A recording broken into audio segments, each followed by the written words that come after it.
पहला प्रश्न है हमारा राष्ट्रीय वृक्ष है, ऑप्शन दिए हुए हैं। इसका जो राइट आंसर है वह है ऑप्शन नंबर 2 यानी कि बरगद। आगे बढ़ते हैं, अगला प्रश्न है पर्यावरण का संतुलन बनाए रखने के लिए वनांतर्गत क्षेत्र होना चाहिए। वन के अंतर्गत यानी कि क्षेत्र कितना होना चाहिए, ऑप्शन दिए हुए हैं। इसका जो राइट आंसर है वह है ऑप्शन नंबर 4 यानी कि 33%। आगे बढ़ते हैं, अगला प्रश्न है डॉक्टर सलीम अली किस क्षेत्र से संबंधित थे। ऑप्शन दिए हुए हैं। इसका जो राइट आंसर है वह है ऑप्शन नंबर 1 यानी कि पक्षी विशेषज्ञ। अगला प्रश्न है भारतीय संसद द्वारा जैव विविधता अधिनियम पारित किया गया। ऑप्शन दिए हुए हैं। इसका जो राइट आंसर है वह है ऑप्शन नंबर 1 यानी कि 2002 में। आगे बढ़ते हैं, अगला प्रश्न है मानस वन्यजीव अभ्यारण्य स्थित है। ऑप्शन दिए हुए हैं। इसका जो राइट आंसर है वह है ऑप्शन नंबर 3 यानी कि यह असम में स्थित है। अगला प्रश्न है पोषण की दृष्टि से अपघटक होते हैं। ऑप्शन दिए हुए हैं। इसका जो राइट आंसर है वह है ऑप्शन नंबर 3 यानी कि मृतोपजीवी। अगला प्रश्न है भारत की संविधान सभा ने राष्ट्रीय ध्वज के प्रारूप को अपनाया था। ऑप्शन दिए हुए हैं। इसका जो राइट आंसर है वह है ऑप्शन नंबर 2 यानी कि 22 जुलाई 1947। उपभोक्ता के अंतर्गत नहीं आते हैं।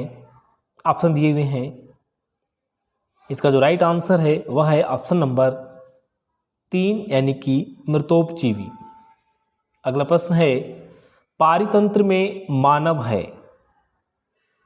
ऑप्शन दिए हुए हैं। इसका जो राइट आंसर होगा वो होगा ऑप्शन नंबर 1 यानी कि सर्वहारी। अगला प्रश्न है एक पारितंत्र में शैवाल का स्थान होता है। ऑप्शन दिए हुए हैं। इसका जो राइट आंसर है वह है ऑप्शन नंबर 2 यानी कि उत्पादक। खाद्य श्रृंखला के आधार पर जीवधारी होते हैं। ऑप्शन दिए हुए हैं। इसका जो राइट आंसर होगा वो होगा ऑप्शन नंबर 4 यानी कि प्रकाश संश्लेषी पादप। घास वन में पाई जाने वाली खाद्य श्रृंखला का सही क्रम है, जो क्रम नीचे दिया गया है। घास वन में पाई जाने वाली खाद्य श्रृंखला का सही क्रम है। इसका जो राइट आंसर होगा वो होगा ऑप्शन नंबर 1 यानी कि घास, फिर बकरी, फिर तेंदुआ, उसके बाद में किलनी। अगला प्रश्न है हाथी रिजर्व क्षेत्र मयूरभंज किस राज्य में स्थित है। ऑप्शन दिए हुए हैं। इसका जो राइट आंसर है वह है ऑप्शन नंबर 1 यानी कि यह ओडिशा में स्थित है। अगला प्रश्न है गिर अभ्यारण्य किसके लिए जाना जाता है। यहाँ पर 2 बार किसके लिखा है।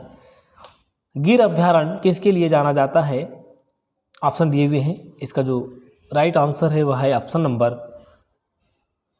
1 यानी कि एशियाई शेर के लिए। ये कहाँ स्थित है, तो ये गुजरात में स्थित है। गिर अभ्यारण्य कहाँ है, गुजरात में। आगे बढ़ते हैं, अगला प्रश्न है नंदा देवी पर्वत शिखर कहाँ है। ऑप्शन दिए हुए हैं। इसका जो राइट आंसर है वह है ऑप्शन नंबर 3 यानी कि यह उत्तराखंड में स्थित है। गंगा की सहायक नदी नहीं है। ऑप्शन दिए हुए हैं, आपको राइट आंसर बताना है इसमें। तो इसका जो राइट आंसर होगा वो होगा ऑप्शन नंबर 1 यानी कि चंबल जो है ये गंगा की सहायक नदी नहीं है। आगे बढ़ते हैं, अगला प्रश्न है जनगणना 2011 के अनुसार भारत में लिंगानुपात है। ऑप्शन दिए हुए हैं। इसका जो राइट आंसर होगा वो होगा ऑप्शन नंबर 2 यानी कि 943। आगे बढ़ते हैं, अगला प्रश्न है WWF का पूरा नाम है। ऑप्शन दिए हुए हैं।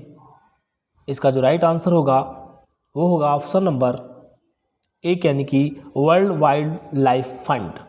इसका जो मुख्यालय है यह स्विट्जरलैंड में है और इसकी स्थापना जो है वो 1961 में की गई थी। आगे बढ़ते हैं, अगला प्रश्न है ग्राम समाज की खाली पड़ी जमीन पर वृक्षारोपण किसके अंतर्गत आता है? ऑप्शन दिए हुए हैं। इसका जो राइट आंसर होगा वो होगा ऑप्शन नंबर 3 यानी कि सामाजिक वानिकी। अगला प्रश्न है विश्व वन्यजीव कोष WWF का प्रतीक चिन्ह है। ऑप्शन दिए हुए हैं। इसका जो राइट आंसर होगा वो होगा ऑप्शन नंबर 4 यानी कि पांडा। आगे बढ़ते हैं, अगला प्रश्न है डॉक्टर MS स्वामीनाथन जाने जाते हैं। ऑप्शन दिए हुए हैं। इसका जो राइट आंसर होगा वो होगा ऑप्शन नंबर 1 यानी कि हरित क्रांति के जनक। अगला प्रश्न है जलीय जंतुओं में श्वसन होता है। ऑप्शन दिए हुए हैं। जलीय जंतुओं में श्वसन होता है, इसका जो राइट आंसर होगा वो होगा ऑप्शन नंबर 4 यानी कि गलफड़ों द्वारा। अगला प्रश्न है जन गण मन को कब राष्ट्रगान स्वीकारा गया? ऑप्शन दिए हुए हैं। इसका जो राइट आंसर होगा वो होगा ऑप्शन नंबर 1 यानी कि 24 जनवरी 1950 को। आगे बढ़ते हैं, अगला प्रश्न है ओलंपिक खेलों के ध्वज में 5 गोले यानी जो छल्ले होते हैं वह किसका प्रतीक है? ओलंपिक खेलों के ध्वज में 5 गोले छल्ले किसका प्रतीक हैं? ऑप्शन दिए हुए हैं। इसका जो राइट आंसर होगा वो होगा ऑप्शन नंबर 2 यानी कि 5 महाद्वीपों के। इसमें जो रंग होता है एक गोला इस तरीके से रहते हैं ये, तो इसमें 5 छल्ले होते हैं। इसमें पहला नीला रंग होता है, उसके बाद काला होता है, लाल होता है, पीला, हरा, इस तरीके से ये रंग होते हैं। सबसे पहले ये कहाँ हुए थे? तो 1896 में ये खेल जो हुए थे 1896 में सबसे पहले एथेंस में यानी यूनान में ये खेले गए थे। आगे बढ़ते हैं, अगला प्रश्न है निम्न में से कौन सा मिलान सही नहीं है? ऑप्शन दिए हुए हैं। हॉकी के जादूगर मेजर ध्यानचंद, दूसरा है फ्लाइंग सिख मिल्खा सिंह, तीसरा है PT ऊषा उड़न परी और चौथा ऑप्शन है हिमा दास मास्टर ब्लास्टर। तो इसका जो राइट आंसर है वह है ऑप्शन नंबर 4 यानी कि ये मिलान जो है वो गलत है। ये हिमा दास का मास्टर ब्लास्टर में नहीं है, इनको ढींग एक्सप्रेस कहा जाता है। ढींग एक्सप्रेस हिमा दास जो है, याद रखिए इसको, Dhing express, Dhing express, express, Dhing express के नाम से इन्हें जाना जाता है। और जो मास्टर ब्लास्टर हैं ये कौन है? सचिन तेंदुलकर हैं। सचिन तेंदुलकर को मास्टर ब्लास्टर के नाम से जाना जाता है। आगे बढ़ते हैं, अगला प्रश्न है फसल चक्र द्वारा मिट्टी में किस तत्व की स्थिरता संभव हो पाती है?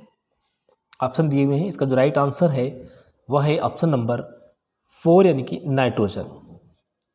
आगे बढ़ते हैं, अगला प्रश्न है कथक किस क्षेत्र का शास्त्रीय नृत्य है?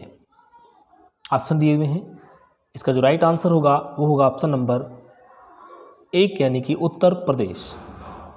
बिहू भारत के किस राज्य का लोक नृत्य है? ऑप्शन दिए हुए हैं। इसका जो राइट आंसर है वह है ऑप्शन नंबर 3 यानी कि असम। अगला प्रश्न है अंतर्राष्ट्रीय न्यायालय का मुख्यालय अवस्थित है। अंतर्राष्ट्रीय न्यायालय का मुख्यालय कहाँ है? यानी कि ऑप्शन दिए हुए हैं। इसका जो राइट आंसर है वह है ऑप्शन नंबर 2 यानी कि हेग। ये नीदरलैंड में स्थित है, नीदरलैंड, हेग में।